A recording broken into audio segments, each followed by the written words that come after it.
భవిష్యత్తులో మాదిగ ఉపకులాల హక్కులకు చట్టబద్ధత కల్పిస్తానని ముఖ్యమంత్రి రేవంత్ రెడ్డి అన్నారు. మీరు బాధ్యతతో వ్యవహరిస్తేనే అనుకున్న న్యాయాన్ని చెయ్యగలుగుతానని చెప్పుకొచ్చారు. హైదరాబాద్ హైటెక్ సిటీలోని శిల్పకళా వేదికలో ఏర్పాటు చేసిన మాదిగ ఎంప్లాయీస్ కోఆర్డినేషన్ కమిటీ కార్యక్రమంలో పాల్గొన్న సీఎం ఎస్సీ, ఎస్టీ, బీసీలకు సంక్షేమ ఫలాలు అందించాలనేదే ప్రభుత్వ లక్ష్యమన్నారు. ప్రగతి ప్రణాళికలో నిర్లక్ష్యంగా ఉండవద్దని అధికారులకు సూచించారు. మీ సమస్యలు పరిష్కరించేటప్పుడు అడ్డుకునేవారిని మీరే నిలువరించాలంటూ ఉద్వేగపూరిత ప్రసంగం చేశారు. కర్ణుడికి అవమానం జరిగినప్పుడు అండగా నిలబడ్డ మిత్రుడి కోసం సర్వం ఒడ్డి పోరాటం చేసిండు.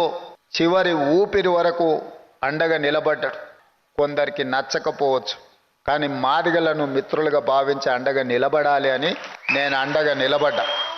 ఈ వర్గీకరణలో కూడా న్యాయం మీ పక్కన ఉంది. మీరు బలహీనులు కాబట్టే మీ పక్కన నిలబడి కొట్లాడాలి అని మీ పక్కన నిలబడి ఈ సమస్యకు శాశ్వతమైన పరిష్కారం చూపించాలి అని ఒక ప్రయత్నం చేసిన. ముందుకు నేను వెళ్ళి సమస్యను పరిష్కరించడానికి ప్రయత్నం చేస్తున్నప్పుడు వెనక నుండి జరిగే దాడిని మీరు అడ్డుకోగలిగితే ఈ సమస్యకు పరిష్కారం దొరుకుతుంది. అట్టడుగు స్థాయిలో ఉన్న మాదిగ ఉపకులాల అభివృద్ధే ధ్యేయంగా ప్రజాప్రభుత్వం పనిచేస్తుందని ముఖ్యమంత్రి రేవంత్ రెడ్డి చెప్పారు. ప్రజాప్రభుత్వం ప్రగతి ప్రణాళిక పేరుతో చేపట్టిన 99 రోజుల కార్యక్రమాన్ని విజయవంతం చేయాలని సమావేశంలో పాల్గొన్న ఉద్యోగులకు పిలుపునిచ్చారు. ఇవాళ మీ అందరికీ నా విజ్ఞప్తి ఒకటే, ఏ పేదవాడి కూడా నాకు రేషన్ కార్డు లేదు అని బాధపడొద్దు. ప్రతి పేదవాడికి, చివరి పేదవాడి వరకు రేషన్ కార్డు అందాలి అంటే మీరు కష్టపడి వాళ్ళకి అందించాలి. రేషన్ కార్డు కోసమైనా, సన్న బియ్యం కోసమైనా, ఇందిరమ్మ ఇల్లు కోసమైనా, 200 యూనిట్లు ఉచిత కరెంటు కోసమైనా ఎవరు ఎదురు చూస్తున్నారయ్యా అంటే అత్యధికంగా మీ జాతి బిడ్డలే ఎదురు చూస్తున్నారు. వాళ్ళకో వీళ్ళకో ఇతర ఆధారం ఉంది. ఏ ఆధారం లేని జాతి ఈరోజు ఇంకా సమాజంలో అత్యంత వెనుకబాటుతనాన్ని అనుభవిస్తున్నది మీ జాతి. మీరు బాధ్యతతో వ్యవహరిస్తే వాళ్లకు న్యాయం జరుగుతుంది.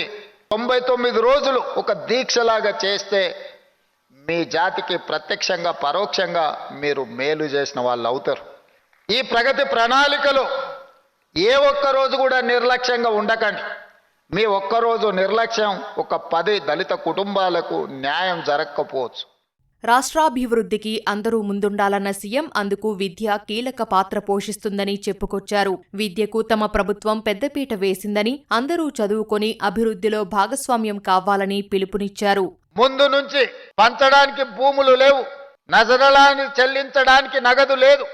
కానీ మిమ్మల్ని చదివించడం ద్వారా, మీలో చైతన్యం నింపడం ద్వారా ఈ సమాజంలో మిమ్మల్ని ప్రయోజకులను మార్చడానికి ప్రత్యేకమైన ప్రణాళికలు ఈరోజు మా ప్రభుత్వం రచిస్తుంది. గత ప్రభుత్వం మీకు తెలుసు, బర్రెలను, గొర్రెలను, చేపలను ఇవి వాళ్ళు ఇచ్చింది. మిమ్మల్ని ఏమో చెప్పులు కుట్టుకోమని చెప్పింది. ఇదా మీ జాతి యొక్క ఆలోచన? గొర్రెలు, బర్రెలు, చేపలు, చెప్పులు కుట్టడం కాదు. డాక్టర్లు, లాయర్లు, ఇంజనీర్లు కావాలి, ఐఏఎస్లు, ఐపీఎస్లు కావాలి. ప్రజాప్రతినిధులై ఈ తెలంగాణ పునర్నిర్మాణంలో మీరు భాగస్వాములు కావాలి. దానికోసం మీరు కష్టపడండి. నా శక్తి ఉన్నంత వరకు మీకు సహాయాన్ని అందించే బాధ్యత నాది.